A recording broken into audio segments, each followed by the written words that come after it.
yang membuat seseorang itu miskin, itu mereka terlalu banyak berpikir, terlalu banyak berdebat, terlalu banyak berpikir-pikir yang tidak-tidak. Kalau misalnya gagal ya ulang lagi, cari lagi kesempatan yang lain.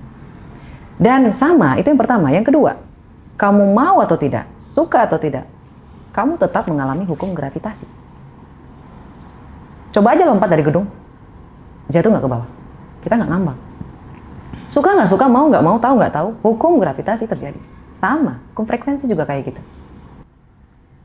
Siapa yang paling bermanfaat, maka semesta akan mengangkat derajatnya. Semesta itu akan selalu bertanya, Mas, what you can give me? If I give you something, ketika saya memberikan kamu sesuatu, apa yang kamu berikan sebagai balasan? Kayak gitu loh, Mas. Jadi kalau kita pengen kekayaan, apa yang bisa kita lakukan dengan kekayaan itu? Waktu saya bikin akun Hai Roma, janji saya pertama kali ke semesta itu ya, Mas. Saya ingin menjadi orang yang bisa membuat orang lain setidaknya merasa bahagia dalam hidupnya. Nah, sekarang kan udah berada di titik itu. Artinya Hai Roma udah menginspirasi orang, tidak hanya sekedar mengajar, tidak hanya sekedar mendidik, tapi menginspirasi dan yang lebih besar lagi mampu menggerakkan gitu ketika mendengarkan statementmu gitu yang masuk ke langsung beliefnya gitu, otomatis ada gerakan yang berbeda, ada realita yang berbeda gitu. Nah pertanyaanku, sampai dirimu bisa menginspirasi banyak orang ini, ada nggak definisi lain keberhasilan di luar materi? Ada, Mas. Apa tuh? Ibaratnya kamu ketika dalam sebuah masalah kamu tetap tenang, itu keberhasilan, Mas. Itu keberhasilan mental luar biasa, Mas, dan nggak semua orang bisa punya itu. Ketika kita dilanda masalah, dihantam sebegitunya, Mas, tapi kita masih tetap bisa memilih untuk senyum, Mas, itu kelebihan luar biasa. Dan itu keberuntungan, Masya Allah, tabarakallah. Itulah kenapa uang itu datangnya terakhir ya, guys ya, serius. Jadi mental kamu dulu diperbaiki, kepercayaan kamu dulu yang diperbaiki, perasaan kamu yang diperbaiki, tindakan kamu yang diperbaiki. Kebanyakan orang berorientasinya ke uang, Mas. Kebanyakan. Padahal seandainya mereka tahu, Mas, uang itu air. Tinggal dikerok aja gitu loh, Mas. Cuma masalahnya apa yang kita gunakan sebagai kerokannya? Tangan kah? Ember kah? Truk kah? Atau apa? Kayak gitu loh, Mas. Value kita di situ, Mas. Semakin besar value-nya, semakin besar wadahnya, semakin banyak aliran uang yang bisa kamu dapatkan. Dan pertanyaan tadi loh, Mas, yang saya belum sempat jawab untuk pertemanan. Buat teman-teman, ada fase-fase di mana kayak SMA. Kalau kamu adalah pelajar, kamu bilang tidak bisa, ya namanya anak masih labil, emosi masih gitu, masih pengen bersenang-senang, tidak masalah. Ya, kamu harus bagi persenannya. Ini khusus untuk anak SMA dan perkuliahan. Kamu bisa bersenang-senang, kamu bisa bersosialisasi, ini dibagi. Ada yang bersenang-senang, ada teman khusus sosialisasi, ada teman khusus untuk curhat, ada teman yang khusus untuk menaikkan value kayak gitu. Jadi nggak serta-merta langsung hijrah na'udzubillah min dzalik 100% nggak bisa, Mas. Karena otak kita tuh akan menganggap itu adalah threat, itu adalah ancaman. Karena tidak sesuai sama yang selama ini dia lakukan, polanya langsung berubah drastis, nggak bisa, Mas. Mati dia yang ada. Bisa, tapi mati. Karena dia akan kembali ke awal settingannya, Mas. Itulah kenapa buat teman SMA atau perkuliahan dibagi aja. Pelan-pelan, awalnya cuma 10%, Mas. Awalnya cuma 10%. Nah, setelah kamu terbiasa nih bersosialisasi dengan orang-orang yang punya upgrade dan value yang tinggi, kamu naikin persenannya. 10%, 20%, 30%. Ketika ini sudah naik, ya, kategori kamu tentang having fun itu akan berubah, Mas. Berubah dengan sendirinya, Mas. Kita tidak akan cocok sama orang-orang, mulai secara perlahan dan secara natural kayak gitu, Mas. Jadi jangan banyak alasan. Itu karena kamu memang suka aja, bukan kamu nggak bisa, tapi kamu nggak suka berteman sama orang-orang value tinggi. Itu untuk SMA dan perkuliahan. Dan untuk orang yang kantoran, nah ini agak berat, Mas. Karena di kantoran kita butuh yang namanya menyesuaikan topeng, Mas. Oh iya, makanya tuh. Lingkungan toksik, segala macam. Betul, Mas. Kadang emosi itu ditekannya luar biasa sih, Mas. Bingung, Mas. Mau keluar salah. Iya. Mau bertahan salah. Itu pasti teman-teman pada relate. Iya. Tapi kalau misalnya teman-teman nanya, kalau itu terjadi pada Kak Roma, apa yang Kak Roma lakukan? Ada dua hal. Yang pertama, saya lihat dulu tujuan hidup saya apa. Tujuan hidup itu misal kamu mau menabung, ada target keuangan finansial. Karena jujur, yang paling susah mendapatkan adalah 10 juta pertama, 100 juta pertama, dan 1 miliar pertama, dan 10 miliar pertama.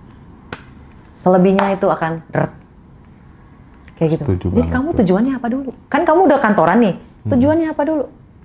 Ya, kalau kamu sudah tahu tujuannya untuk menabung misalnya, untuk berbisnis misalnya, kamu setting. Jadi untuk orang lain mau dia NPD, mau bos kamu luar biasa gimana, kamu tetap diam, ya, gigit giginya. Itu saya lakuin, Mas. Digigit, Mas. Jadi kayak benar-benar ditahan, Mas. Siap, Pak. Siap, Pak. Karena tujuan saya itu, pertama saya bisa bikin konten, tapi saya tetap bisa makan, Mas. Sebelum konten saya ini membuahkan hasil. Jadi tujuan saya tuh udah tersetting kayak gitu loh, Mas. Itu yang pertama. Dan yang kedua, kalau enggak ambil yang ekstrim, keluar. Keluar, Mas. Keluar aja. Kak Roma terus kerjaannya gimana? Ya nggak tahu. Minta aja sama Allah, pasti dikasih. Tapi kalau masalahnya kamu yakin nggak? Iya ya. Kadang tidak sedikit loh teman-teman tuh yang masih belum percaya bahwa pikiran dan perasaan itu bisa mengubah realita. Artinya dirimu tuh punya potensi yang sangat besar ya. Sebagai human being itu dirimu tuh punya kemampuan untuk menciptakan realitas. Pikiran tuh mencipta gitu. Betul, Perasaan itu mencipta gitu.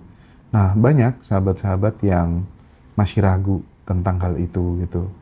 Nah, apa yang mungkin bisa digunakan Kak Roma sebagai bahan untuk meyakinkan teman-teman kita yang masih ragu bahwa dirinya itu ternyata bisa menentukan jalan hidupnya sendiri gitu.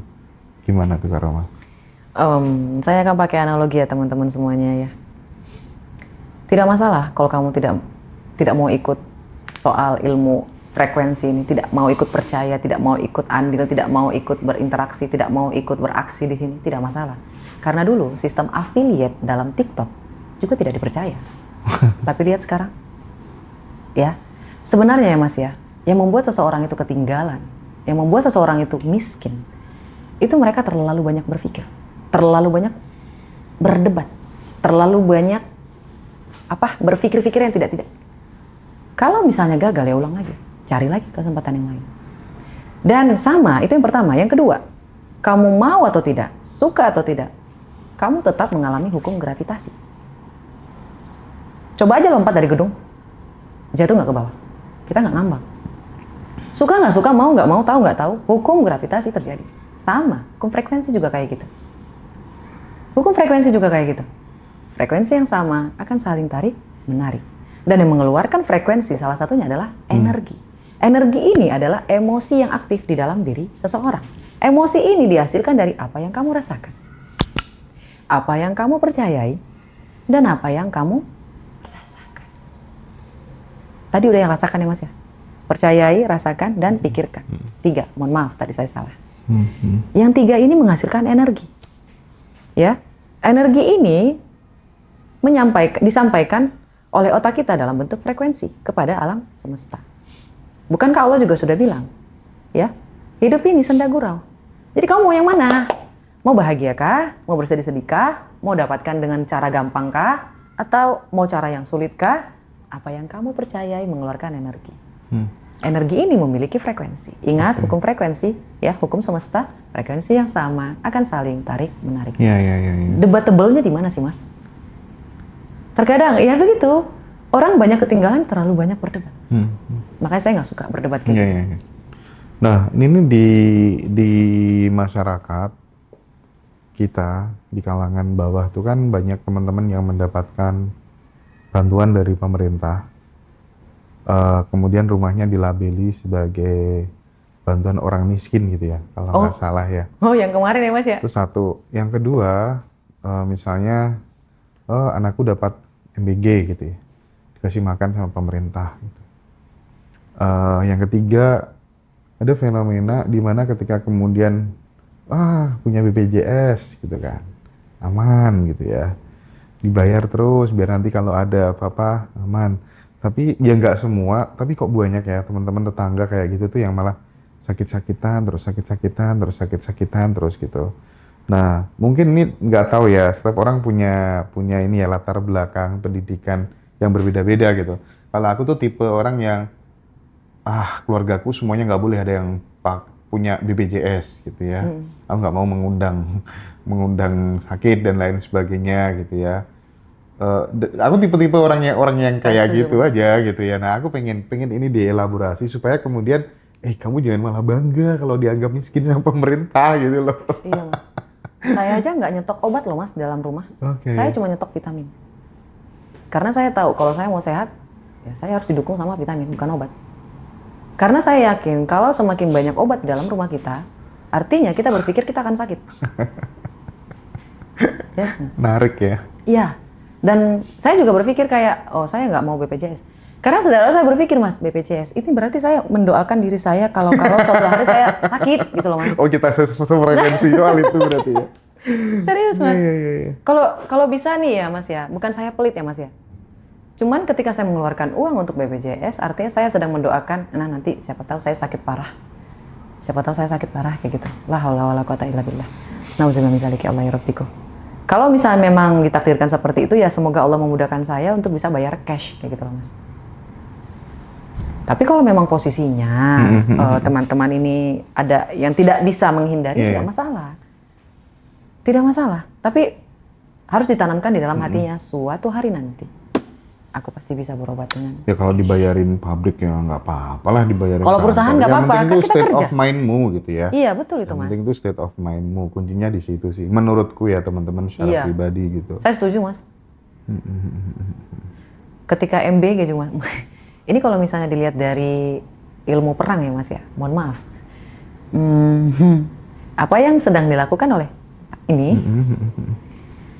Itu kayak menjaga agar hewan ternaknya tidak melawan. Sepakat sih aku. Terlalu nyaman. Tempat yang terlalu nyaman tidak akan membuat kita waspada. Sekarang tahu ya kenapa Rasulullah selalu menjaga puasa, selalu kelaparan. Bukan kelaparan, maksudnya selalu menjaga dia tetap hunger, tetap lapar kayak gitu. Dan ketika kita lapar, otak kita itu jauh lebih bekerja lebih banyak gitu loh Mas. Lebih cepat, lebih waspada kayak gitu Mas. Karena ada buku yang saya baca bahkan dari ini selaras ya Mas sama ilmu Rasulullah. Rothschild dan BlackRock, orang paling kaya Mas. Ya. Rothschild, Rockefeller. Yes. Teman-teman tahu nggak? Mereka itu sangat-sangat membatasi makanan. Padahal mereka nyuruh kamarnya makan 3 kali sehari. Yes. Tahu nggak mereka makan cuma berapa kali? 1 kali. 1 kali. Omet ya. Itu cuma di siang. 1 meal a day. Yes, Mas. Kalau mau makan malam, mereka tuh cemilin paling cuma sepotong buah. Itu pun kalau sudah benar-benar capek dan lapar banget. Kalau enggak. Kenapa bisa kayak gitu? Hunger. Bahkan teman-teman bisa nanti belajar di seminarnya. Bahkan untuk tepung, gula, ya, susu, karbohidrat, itu ada ilmunya. Kapan kita bisa makan, kapan kita bisa minum. Bahkan alkohol juga mereka menghindari. Rokok mereka menghindari. Ini bisa dikonsumsi tapi ada kalanya. Kayak gitu loh Mas. Jadi sampai tatanan makanan pun mereka menata Mas. Untuk menjaga ini. Karena mereka tahu permainan frekuensi Mas. Ini adalah router kita. Otak kita ini adalah router kita. Kalau router kita rusak, misalnya kita konsumsi alkohol, kita konsumsi narkoba, otaknya rusak. Otaknya rusak, frekuensinya nggak nyampe. Frekuensinya nggak bisa tersampaikan dengan baik kayak gitu loh Mas. Itulah kenapa teman-teman, ibu-ibu, bapak-bapak, tolong dijaga kesehatan otaknya. Kalau punya anak di rumah, tolong dibelikan suplemen. Itu bagus banget Mas. Yang kemarin terakhir kan aku ngajak Masnya ya, yuk bisnis suplemen Mas. Biar saya sama Masnya juga bisa tahu gitu. Ini loh yang bagus. Kan kadang kita nggak tahu Mas. Mana suplemen yang bagus untuk otak kayak gitu loh Mas. Otak itu luar biasa loh Mas. Karena dia penyampai dan penerima. Tapi ini menciptakan. Kayak gitu loh Mas. Percuma perasaannya luar biasa tapi otaknya nggak ini.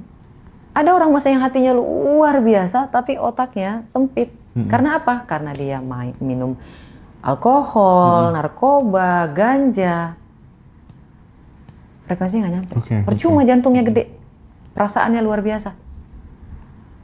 Ini sih menurut saya ya Mas. Iya, iya. Nah, suatu hari gitu ya, aku tuh ngobrol sama temanku dan ngobrolnya itu udah berkali-kali. Ngobrolnya udah berkali-kali. Aku tuh pengen membangkitkan kesadarannya dia bahwa berapapun gajimu, sepanjang kamu masih takut sama uang, kamu nggak suka traktir teman, ngeluarin uang hanya untuk dirimu sama keluargamu, kamu tuh akan susah take off secara kemakmuran gitu. Itu mau nggak mau tuh harus kamu latih, kamu harus punya nyali. Prinsipnya kamu harus punya nyali gitu. Dan aku pun cerita gitu.